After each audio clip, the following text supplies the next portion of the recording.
This week we talk with 2009 National High School Tennis Coach of the Year, Lawrence Eyre, who turned to writing haiku after a 50-year hiatus and has now published two collections, Haiku Country and Heartland Haiku. Some haiku arrive simply with the stork, and others require longer labor. Welcome to Writers' Voices with Monica and Caroline. I'm your host, Monica Hadley, and with me is my mother and co-host, Caroline Kilborn. Hello, everyone. We are a little rain today. I hope it's nice where you are, wherever that is. It was rain and then sun, and now it's cloudy again. And yeah, a summer rain is really quite nice. Yes, I agree. And nice to need it. Now, we have someone who has spent some time in Iowa with us today. Quite a bit of time in Iowa. Yeah. Born here. Fairfield. That's true. I've lived in Fairfield for about 4 years, but I was born in Davenport, so I was in my blood. Yeah. I'd like to. We'll get a little more into that as we go. Mom, do you want to introduce Lawrence Eyre today? Yes, I will. He was born in Iowa, as he said, in Davenport along the Mississippi River, and he holds a BA from Yale in American Studies. He has taught history and coached tennis for 30 years at Maharishi School in Fairfield, Iowa, and the United States Professional Tennis Association named him National High School Coach of the Year in 2009. And that's quite an accomplishment. Thank you. Thank you. And Haiku Country is a book of haiku, and he's also the author of Heartland Haiku. So that's right. Both books launched within 4 months of each other. December 2019 for Heartland Haiku, and then you're right, Haiku Country most recently in April of this year. And I have Haiku Country, and I think, Mom, do you have Heartland Haiku? Yes, I do. Yeah. So. All right. Thank you. Great. So let's just start. Why haiku? I learned haiku in third grade in Moline, Illinois. I was born in Davenport, but I grew up on the other side of the river in the Quad Cities. My whole family were, great-grandpa farmed, and then grandpa and dad worked for John Deere. I went to John Deere Junior High there, but before, when I was in third grade, our teacher taught us haiku, and all of us thought it was so great to have something that short that we could call poetry.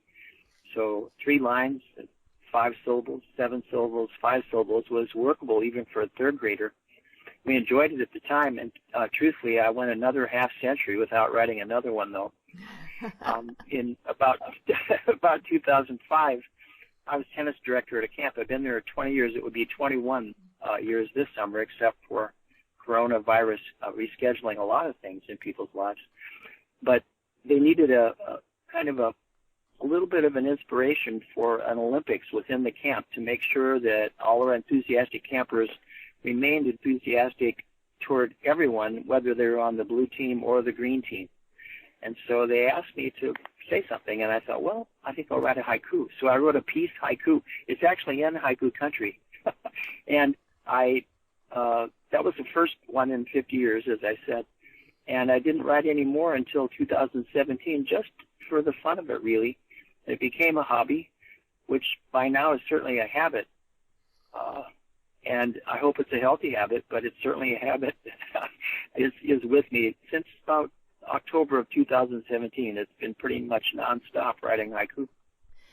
So you write every day? I really do. They'll come in spurts, but it's a rare day that I don't write one down somewhere.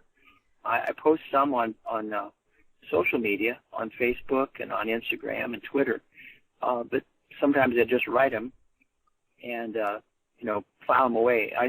I read about Richard Wright, the famous author of Native Son, who at the end of his career as a novelist actually wrote 4,000 haiku, which was an astonishing number to many people, including myself.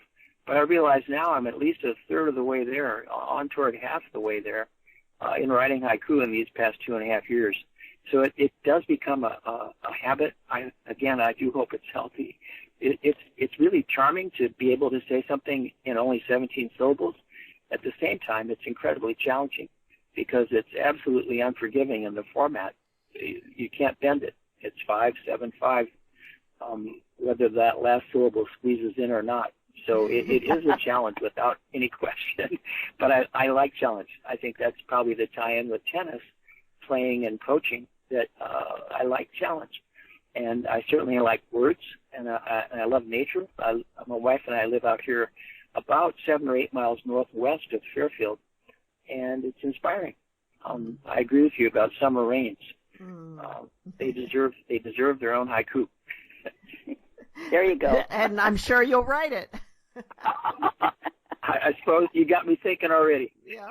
So can you share that first one that you wrote for the tennis camp? Would you share that with us? Sure. Yes, it's in haiku country, and it, again, is meant for the campers. And this is a repeat after me haiku, because we do it in an event where all the campers and their counselors are gathered together before we begin playing all the sports in this Olympics, called Spirit Day. So can you be the campers for just a minute, and we'll do it kind of like it would be at camp. Repeat after me. Okay. Okay. Peace begins within. Peace begins within. Peace moves from my team to ours. Peace moves from my team to ours. Peace unites us all. Peace unites us all. How'd I And do? That's the haiku. You did great. I think both the blue and green teams are going to be vying to get you on their squad. Yeah, not to play tennis though, that's for sure. Okay. Good luck. Volleyball, maybe, but not tennis. Good for you. Oh, that's good. So that's how it began. If I have to trace it back after half a century. And again, there's a 12-year hiatus. I was coaching college tennis for a while. I was here 25 years at Maharishi School, coaching the high school team, and then I coached at Grinnell College here in Iowa, and at Knox College in Galesburg, which was a full circle experience because my great grandfather, who farmed very near Galesburg and is very, very near Galesburg. So I went back to my family roots physically, and as soon as I retired ostensibly from Knox, we moved out here to this cottage, and ever since I've been writing haiku. So I'm not sure. You wonder why things happen, but it certainly has been a fun and inspiring opportunity to write haikus ever since October 2017. Well, we have a family connection with Grinnell, right, Mom? Yeah, oh. Right. Yeah. Was it your father or your grandfather who went there? Both. Both? They both went there. Okay. Uh-huh. Wonderful. Well, in that wonderful movie, Lincoln, Steven Spielberg was the director for, they do a roll call vote in the House of Representatives to really decide if there will be an abolition of slavery, 13th Amendment. And in the middle of that scene, in the roll call, they say, Josiah Grinnell, and he says, aye. So it's very powerfully the Grinnell history of abolitionism and of support for the ending of slavery was depicted in that movie. So if you get to revisit that film, I'm sure you'll hear the word Grinnell. Wow. Well, our roots in Iowa go back pretty far on Mom's side of the family. Her both of her parents' families came to Iowa in probably the 1800s. Oh, yes. Yeah, and on her father's side, her great-great-grandfather, or not exactly sure how many greats, was a judge in central Iowa. And was my great-grandfather. Your great-grandfather, okay. And he was, we have a clipping, a newspaper clipping, where he's being referred to as the only honest judge in Iowa. Oh, my goodness. Well, certainly a compliment, but also a comment on the quality of things at the time. And I like to say sometimes, oh, go ahead. Oh, and his wife, Sorry. I believe, was the one who, or his mother? Anyway, his mother ran a station on the Underground Railroad. Oh, yes. There's a wonderful 8-part local history series, a Fairfield history series of films They're directed by Dick DeAngelis. I'm the history research guy. He needed a history nerd to make sure that what we were doing was not history and not just story. And so we're on our fourth film now. It's been just a fantastic learning opportunity. And our second film had a large section about the Underground Railroad right here in Jefferson County. So certainly that's inspiring to know your family is part of that. Right. Although we weren't here. We were in Jasper County, up in central Iowa. Okay. Yeah, so not too far from Grinnell, actually. Yes. Yeah. Yes. I think she was in Missouri, though, as I recall. Oh. I thought it was Lamb's Grove. I thought she was in Lamb's Grove. We'll have to look it up. Look up the... Yeah, right. Okay. Yeah. Lamb's Grove is, is east of... I kind of like to say that I'm the justice of the peace in haiku country, and it's a great job. I really do enjoy the work of creating haiku for a place that isn't limited by geography. It's everywhere folks love life simple is a place that we could call haiku country. And it might sound country, it could be three chords and the truth kind of haiku, or it could be Yoda sounding haiku. And both those kinds and many more are in my book so far. Wow. There's quite a few individual verses I'm going to ask you about. But, okay. Yes. Thank you. But before we get there, I would like to remind our listeners that this is Writers' Voices, and we're speaking with Lawrence Eyre, author of Haiku Country and Heartland Haiku. How many verses are in each of these books?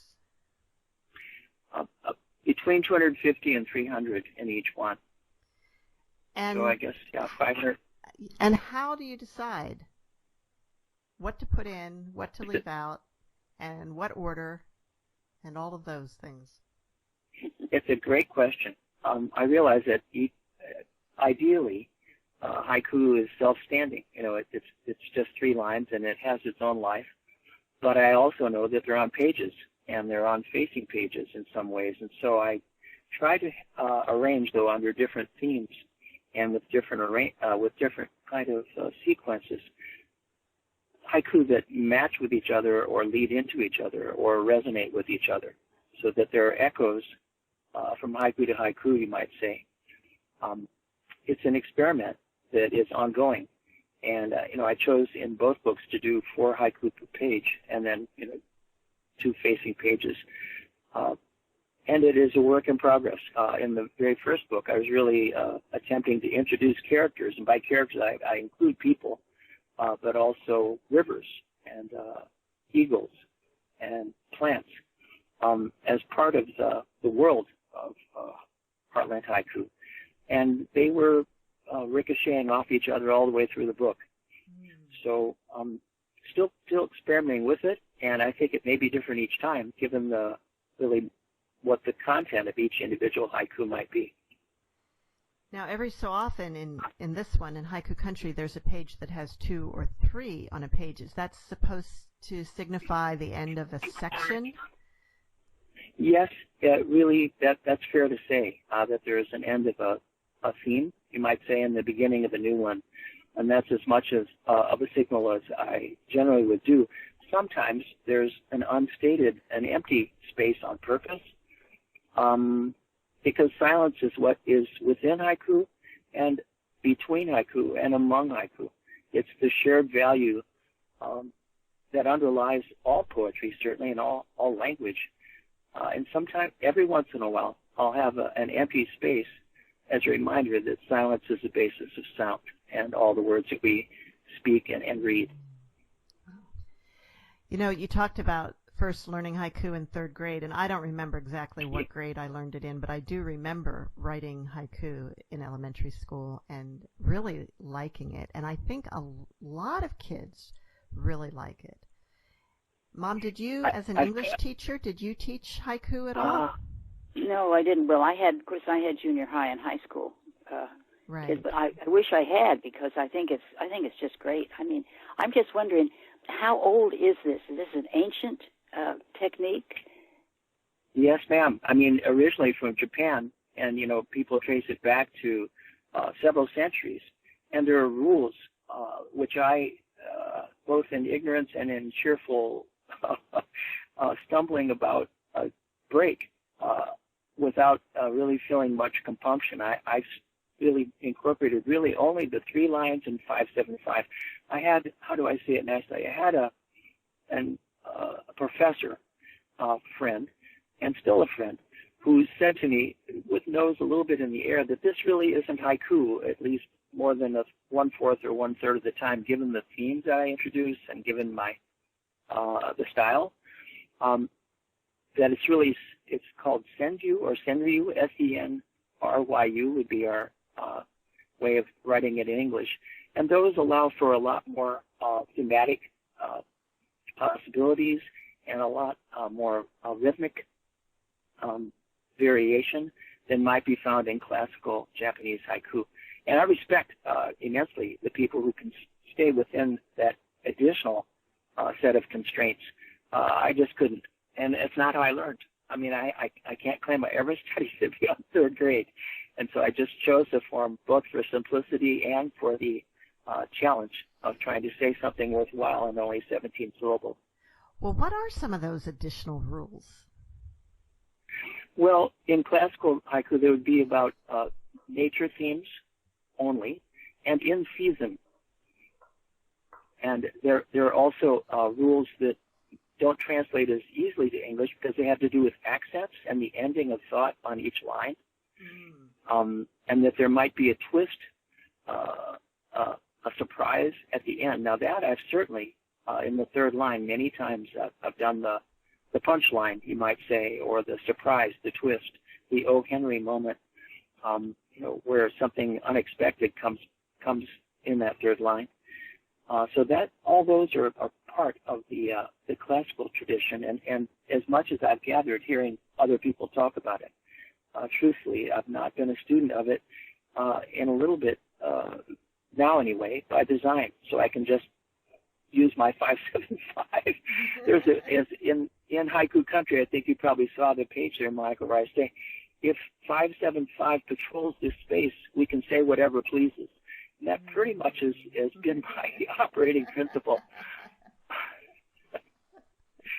I certainly keep it family channel appropriate, but any manner of topics and all possibilities for rhythms, carryover lines, not always ending at the end of each line, a thought or feeling, painting a picture.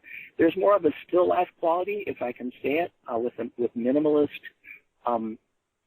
action perhaps in Japanese classical haiku, and that's less so here. This is very much an American set of poems in terms of the 21st century dynamic spillover. I said in the very first poem of the introduction of Heartland Haiku that in these Twitter times, haiku length may match people's full attention span.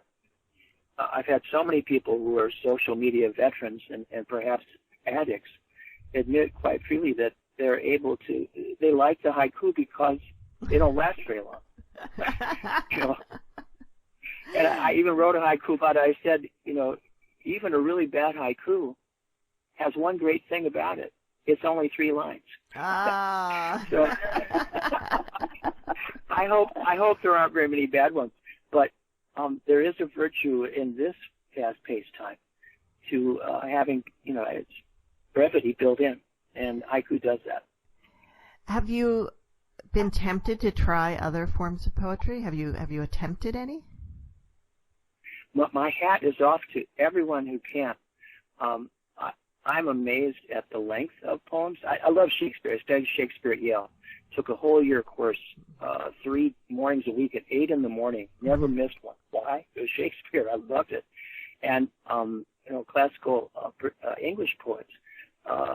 I looked at Robert Penn Warren, American poet, Robert Frost, Stephen Crane earlier. Many wonderful poets over time.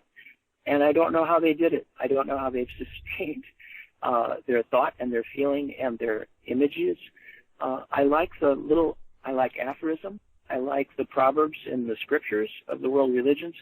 I like the short, to the point headlines that encapsulate a lot of material. In a way, I suppose that's another draw of haiku. I mentioned one other influence, which is Burma shave. Remember those Burma shave signs on Midwestern highways back in the 50s before the interstate? They were brief, they were snappy, they had cadence, and they always had a kick at the ending. You know, yeah. I realized as I write these that there's an extent to which that has been seeping in to my haiku, acknowledging all the above.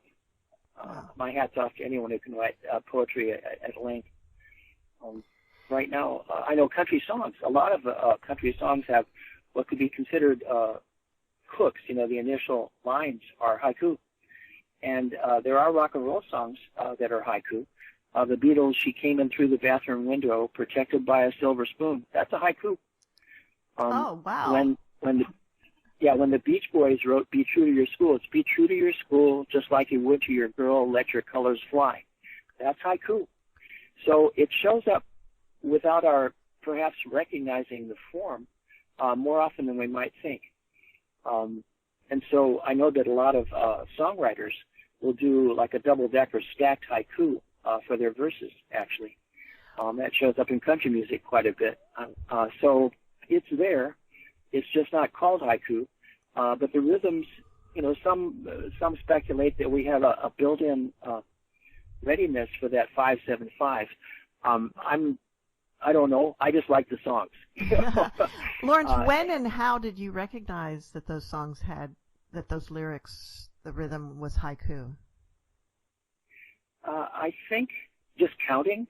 My wife, it's always embarrassing. You know, Lori points out to me sometimes, someone's drumming on the kitchen counter, someone's drumming on the steering wheel of the car, someone's drumming on his quadriceps as we're walking. I'm counting. I realize I played drums early on in grade school, actually, and I realized the rhythm has certainly seeped into my bloodstream by now of doing haiku and deciding what is 5 and 7 and what's 5. And I think I heard the songs and, wait a minute, that's a haiku. You know, I think it was going backward from knowing a little bit more about haiku from having tried to write some. And then hearing the songs and realizing that the rhythm fit the pattern. So that's not well known that those songs are not haiku. really. I think we could dig without actually that whole song, virtually that whole song by the Beatles is a series of haiku.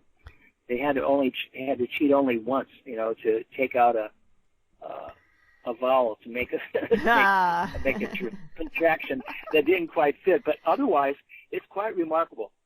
So if you listen to it next time, you're hooked now. You'll have to hear and count. So they must have been. It must have been intentional on their part, then.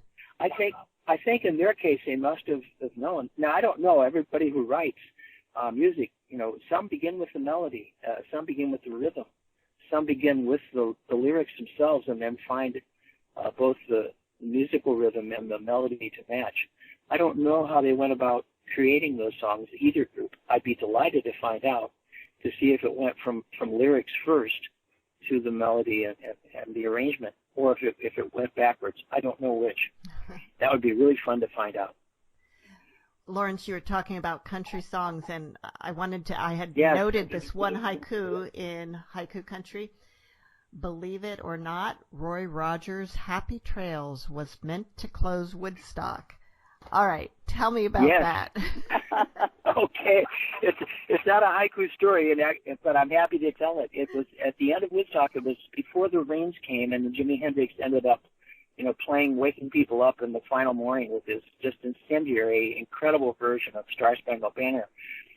It was originally thought that Roy Rogers was going to come on stage and sing "Happy Trails to You" as the final song, and as 500,000 people at this city that assembled and was going just to disassemble was going to come to an end.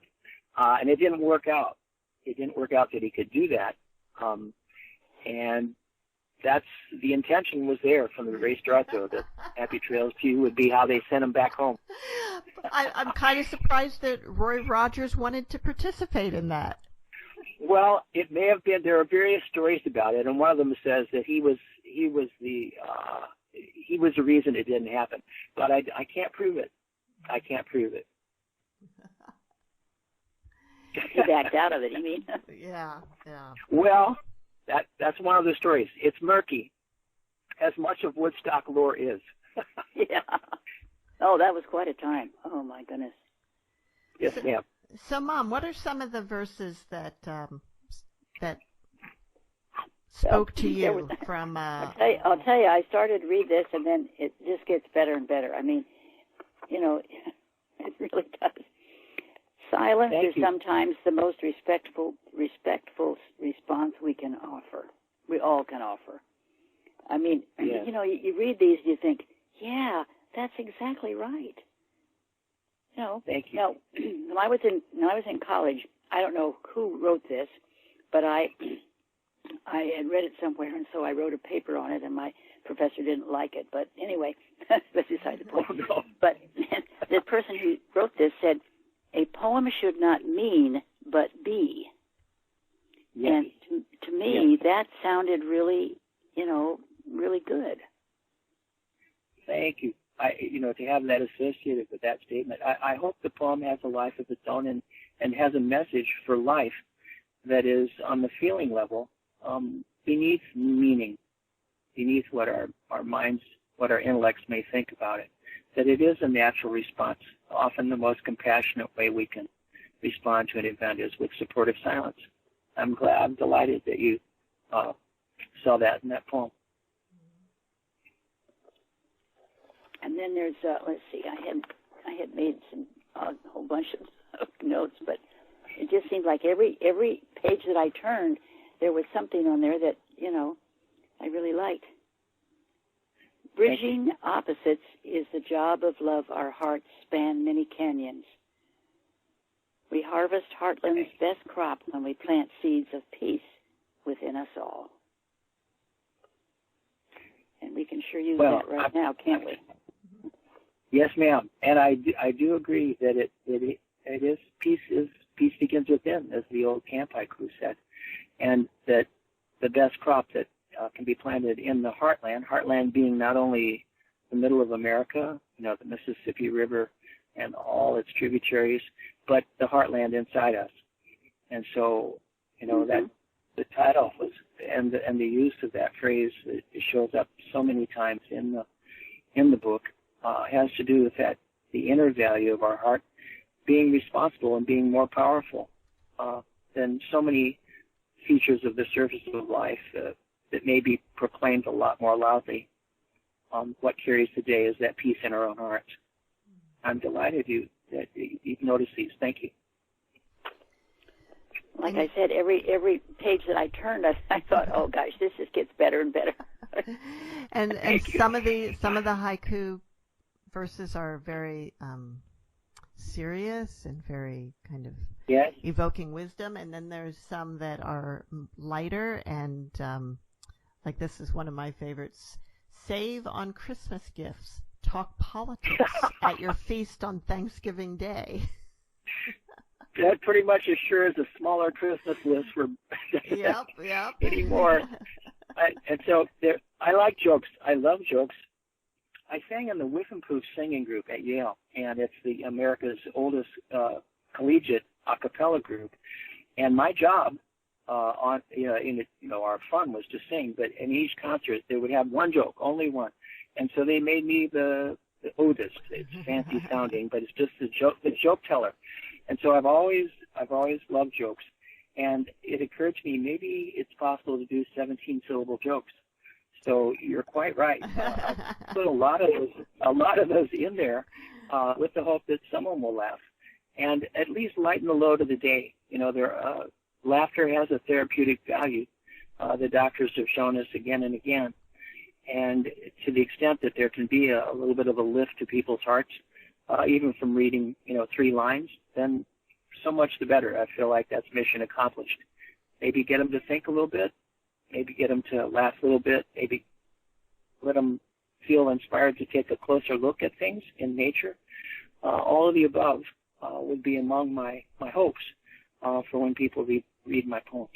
Well, isn't there a verse in here about laughter as medicine? Yes, there is.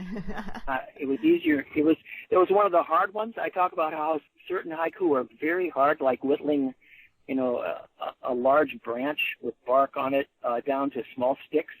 That was one of those. Sometimes haiku just present themselves, all three lines, 5, 7, 5. Here it is. Wow, it all fit. Other times it's in the middle. Play with it a while, come back to it, and then kind of feel like it's a little more agreeable. And then other times it's just, I know what I want to say and I know what I feel, but it takes forever whittling away. And that was one of them. And can you read what you ended up with? It's on page 59. Well, I was going to ask you if you found it. It page, yes. 59. 59. Okay, that's right. Thank you. Seriously, folks, if laughter helps health, the joke is in us, not on. And so that's one of the ones that has the twist at the end, too. That's right. that we have kind of built into us a receptivity to humor. There's like a humor gene, a joke gene, you might say, inside us. We like the incongruities of life. I certainly do. And I notice that people don't mind. There's a delight in having an expectation, like a bubble, just punctured, as long as it's not injurious. And that's really what humor does. It takes our minds in a different direction. Magicians always use visual misdirection. I suppose even in a haiku we can have some mental misdirection. There's an expectation, there's a familiar sounding phrase, and all of a sudden it comes out differently at the end. And if that's some of the things you notice, I'm delighted. I like the next one on that page, too. Oh, okay. Oh, yeah, here we go. I do love apple pie. By the way, I'm a late October child, so starting after age 9, I never had cake on my birthday. I always had apple pie. It just was like it was self-evident that anyone should really think that apple pie was vastly superior to cake. That was my experience at a young age. So here's that haiku. It's counting syllables sure beats counting calories. Pass the apple pie. And there's one a couple pages later that I got a kick out of. Folks who can't decide to fish or cut bait live in a big can of worms.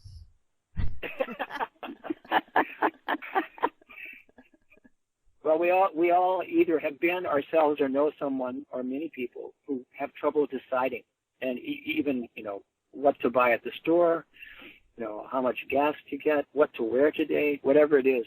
And so it is living in a can of worms if we can't fish or cut bait.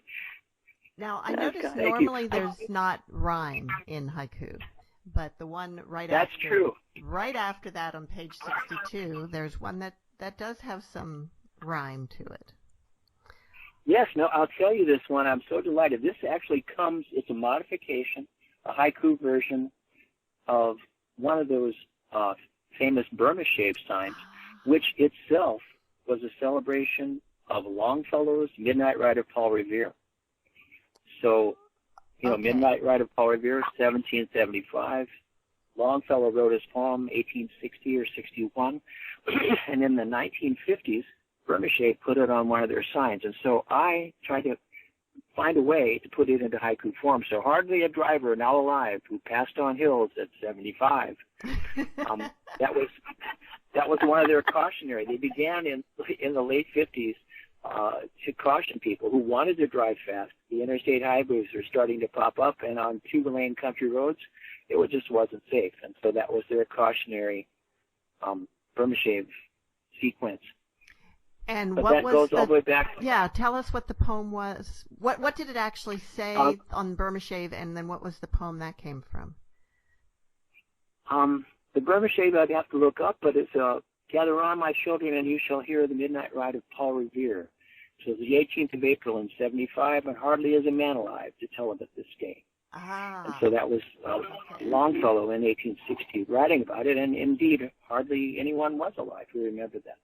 Right. So, that's where that came. I was so delighted that you noticed that. It's fun as a history teacher myself, for over 30 years, to throw one in that has something to do with not just the history of the United States, but also the history of poems in the United States. So that one did it, and with a tip of the hat to Burma Shave for making it happen. Oh my gosh! Well, I like this. I like this one. I think it's on page 55. Nana taught us that angels hide inside pockets to watch over us. Our hidden helpers watch and wait for us to sing them into action. Yes, that's 2 in a row. Put haiku back to back, having really a flow, I hope, one into the other. Our Nana was my Swedish grandmother, Florence Carlson, before she became Lawrence Eyre. And her father was the farmer who came from Sweden and farmed near Galesburg. And she always would, whenever we were going to leave, in fact, when I went off to Yale, the last thing she did before I walked out of my visit to her that day was to put something in my pocket. Nothing that I could see, but it was the angel. And I knew what it stood for. And so our Nana loved us, and she always said that those angels would be our helpers. And I wanted to honor her. That's great. Well, I thought this would appeal to children, and that's yes. If it's okay for my mentioning, I thank you for bringing that up. I've taught writing haiku to 3rd graders and 4th graders, and even to some 2nd graders. It's a little tricky for those 2nd graders. It works for 3rd better, and I think it's just developmentally. One, customs of language use are more absorbed by them, and vocabularies are expanded. But 3rd, 4th, 5th graders, I've done it 2 or 3 times, and it's been a delight to see them run with it, to have fun with all the possibilities that were there, including their family lives, what they see in nature, what they experience in school. The whole world kind of opens up, and this is just a simple key that lets them begin to express themselves in ways that sharpen their perception. They start looking for things and then deciding what it means to them or what it feels like to them. So it's been fun, and I look forward to doing more of that when school's back in session. We're pretty much zoomed out. I imagine you folks, everybody is experiencing that. We've done, we conducted school all the way from mid-March to the end of the school year and had our graduation just last week. And we zoomed the whole thing. And it does work, but it's not as much fun as being with the kids. And, the kids feel the same, even though, mean old Mr. Eyre gave us homework and so on. They'd rather be with us, and we'd certainly rather be with them. So you're still teaching? Yes. Interestingly, I came back, thinking, as I said, that I was retired.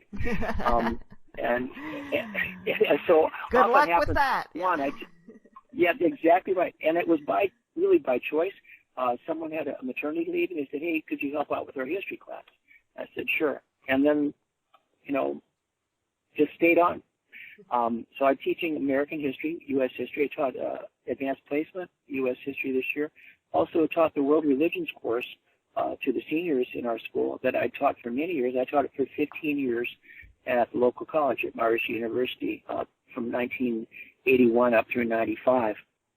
So it's been a great homecoming. I'm also coaching the girls tennis team that I founded 30 years ago. I coached them for 5 years along with the boys team that I coached 25 years. Here in Iowa, the seasons for boys and girls tennis in high school are the same, and it's really almost the only state in the country.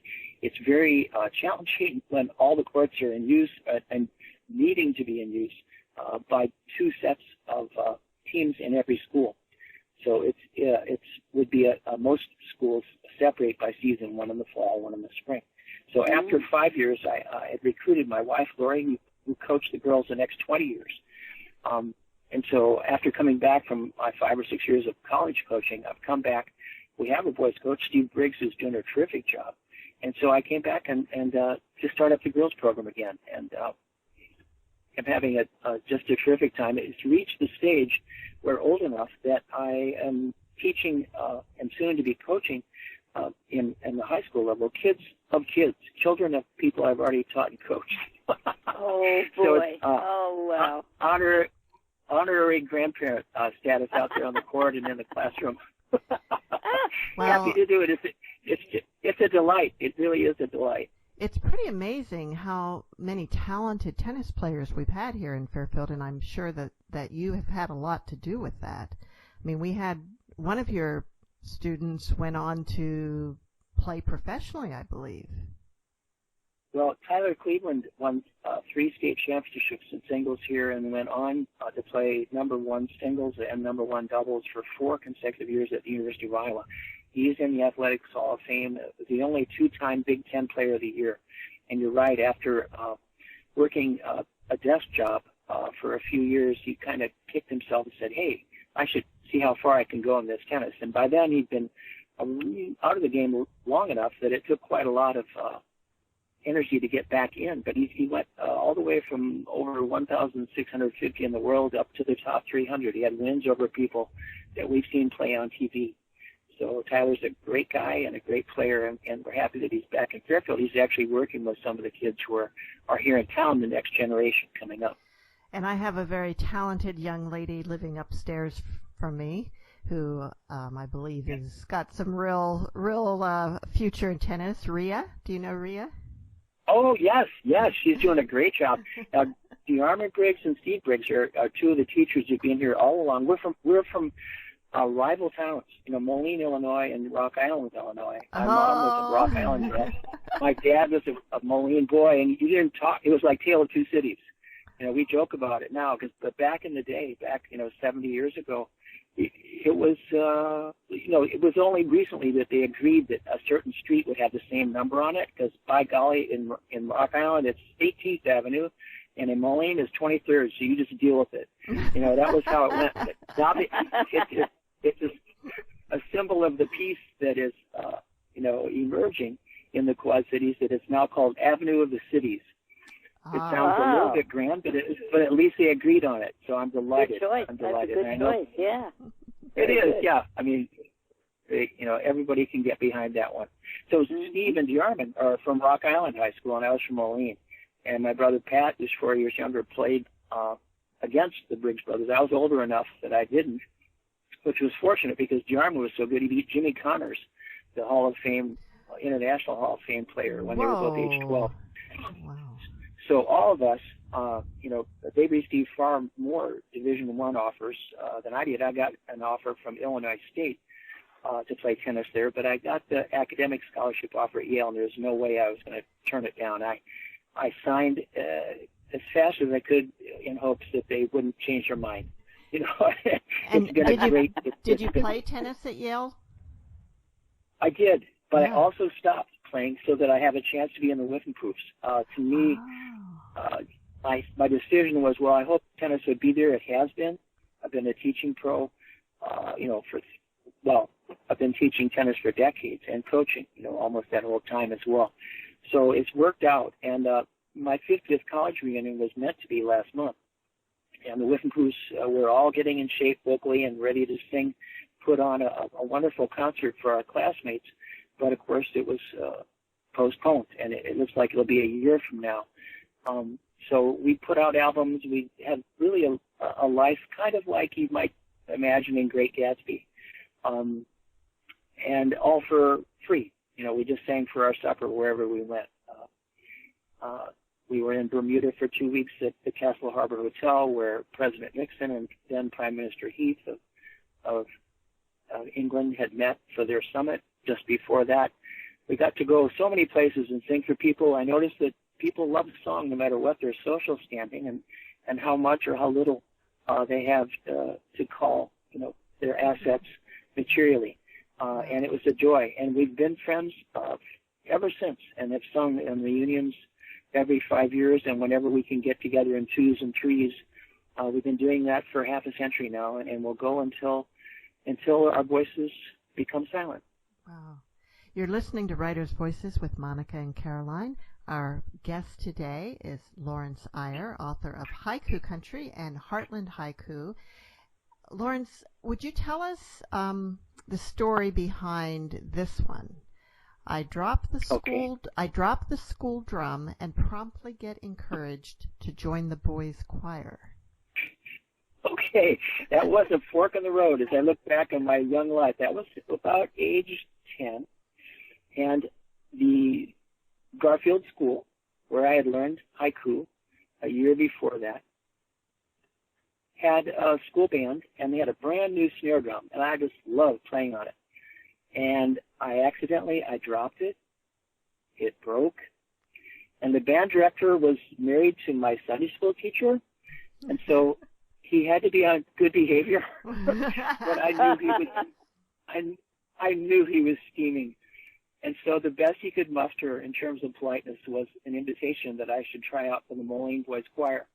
Well, the rest is history. The Moline Boys Choir led to the other choirs in town, at school, and in churches, and it led to singing at Yale and touring the world as a member of the Whiffenpoofs. So I'm sorry to Mr. Youngdahl. I'm sorry, sir, but I'm not sorry that drum was broken when it was, because I started singing as a result. Oh, wow. Did you ever let him know what didn't get the opportunity. He had? I didn't get the opportunity to speak to him directly, but to his wife I did. Oh. She was my teacher in junior year in high school. And so I did get to thank her. All right, here's another one that I really want to know the story behind. Sure. Steel girders strike road, split ahead of speeding car, sparing driver's life. Yeah, that's one of those headline haiku. I write them sometimes. And this was a disaster waiting to happen. I was driving in 1981 from Minneapolis. In St. Paul, I just finished my master's degree at Luther Seminary in New Testament Studies, and had chosen not to get ordained. I had so many friends who weren't from my faith background who, again and again and again, over a 15 or 20-year period, the people I loved so much who came into my life were not Lutheran and not even Christian. They were Buddhist. They were Jewish. They were from other traditions.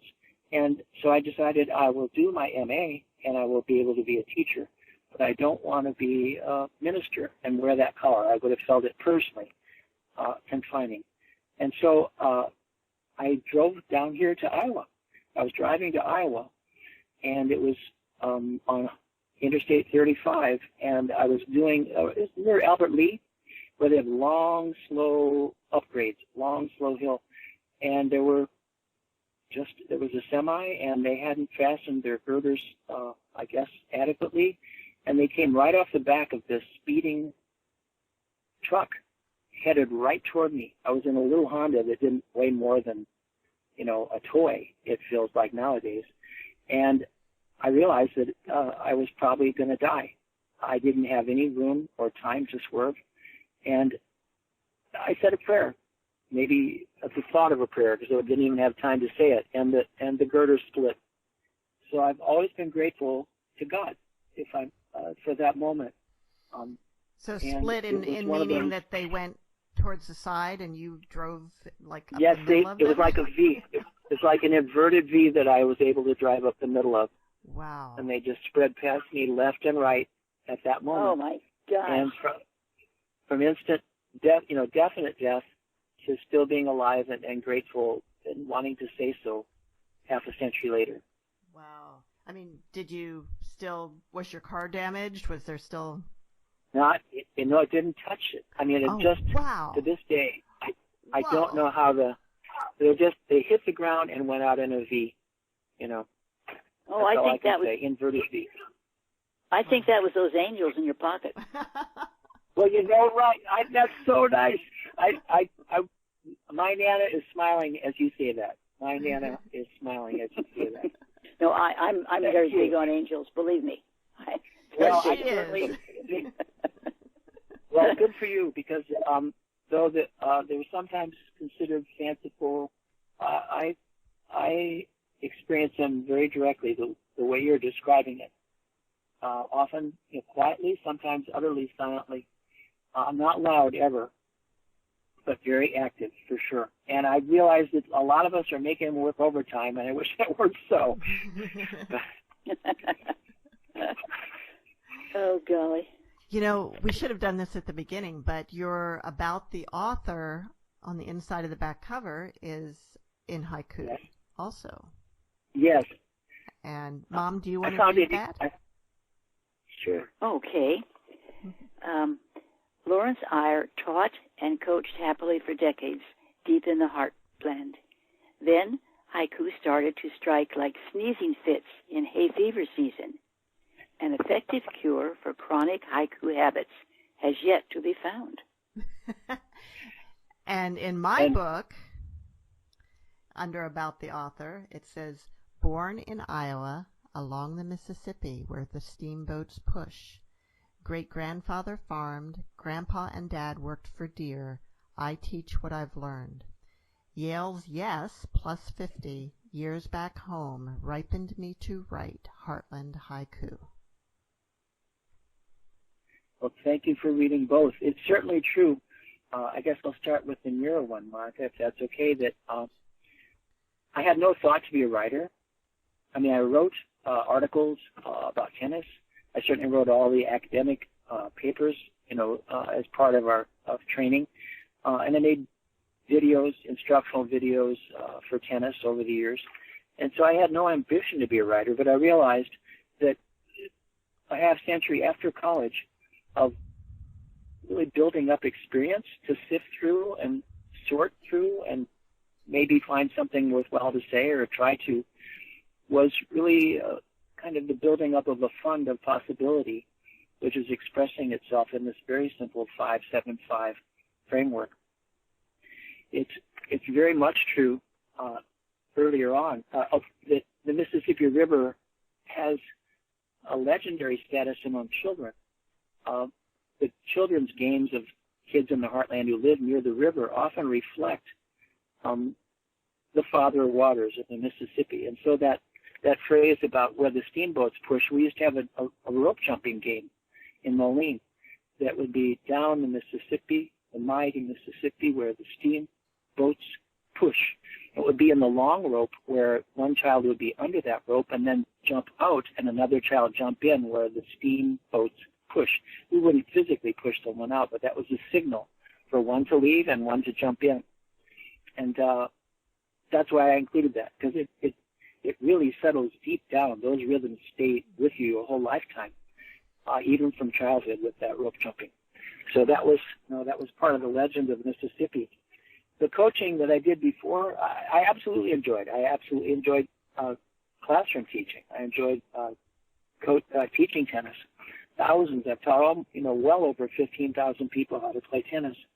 And this haiku really was kind of like a little bit of an allergy. That's why I said that it was like the sneezing fits that you can't figure out how to get rid of them. So the only way for me to get rid of it is to write them. And so ever since I began, which is now 2.5 years ago, a little more than that, that's the cure. I guess the cure is feeding the addiction, at least in this case. They present themselves. They sometimes just in seed form, sometimes whole cloth. I think I mentioned one that some haiku arrive simply with the stork, and others require longer labor. Both are true. I experience both. So I welcome both, and I don't mind wrestling with the rhythm sometimes. I sometimes leave it and come back. I think that's what many writers report, that they have to just come back to something that isn't coming out the way they would hope their feelings to be conveyed. And I have that experience, but I have again and again so many times. It just presents itself, and it'd be like a 5-minute process. Here's another one. Here's another one. And it's a delight. If people, I'm thrilled that anyone finds value. I certainly find value. I realize that we write them to please ourselves if no one reads them, because I have more that no one has read except I wrote them and they're in my files. And I'm delighted that people have read any at all. And I thank you both, because you've chosen ones I haven't really been asked to speak about before. We're almost out of time, Lawrence, but I did want to ask about Yes. The publishing process with these two books. Now, you've published with First World Publishing, and it's been a while, but Yes. we had Rodney Charles on the show before talking about how that publishing company works. Do you want to fill us in a little bit on that? Yeah, Rodney Charles, bless his heart, has been a great guy. One, he was willing to listen to a 70-year-old pitch an idea for a poetic form that was, by his admission, not really accustomed for him. He knew what haiku were, but it wasn't something he published before. And who is this guy? I know him from tennis, but why is he giving me a manuscript of haiku? So I thank Rodney for taking a chance on me. He had every reason demographically to think it was a long shot. And I'm so delighted because, as we do the launches for both books, Heartland Haiku launched in December at number 4 for haiku on Amazon. I went up from number 700 plus to number 4 on launch day. And likewise with Haiku Country, it went from nowhere to number 5 on launch day. So I'm grateful for the support he has given and the support that friends at it isn't all my brother and who's been buying box after box of these. It's friends from college and friends from high school, friends from here in Iowa, fellow umpires. For the Big Ten, I've been a Big Ten college tennis umpire for well over 20 years. And, so they're just wonderful, good-hearted people who've responded in a very encouraging way to the launch of these books. I haven't stopped writing. I realize there are going to be more at some point. I'd like to be able actually to sign this book and maybe talk about it at bookstores. And, of course, right now there's a hiatus for that, except on Zoom. And I'd much rather be in person. So I'm grateful to you for giving me a chance to talk with you. And some people will hear, this conversation. I'll be happy for that. Oh. Well, we're delighted to have you. And oh, yes, absolutely. And, Mom, do you have some closing? Oh, yes, absolutely. And, Mom, do you have some closing words today? Yes, I'm going to use one of the stanzas from this book on page 61. If what we love and do well helps others, that's our natural best work. Thank you. I believe That's that. Great. Thank you. Thank you very Lawrence. much. Thank you. And my pleasure. I look forward to being able to hear what we actually said. and see you Thanks all again. next week on Writers' Voices. Oh, bye-bye. Thank you. Bye-bye.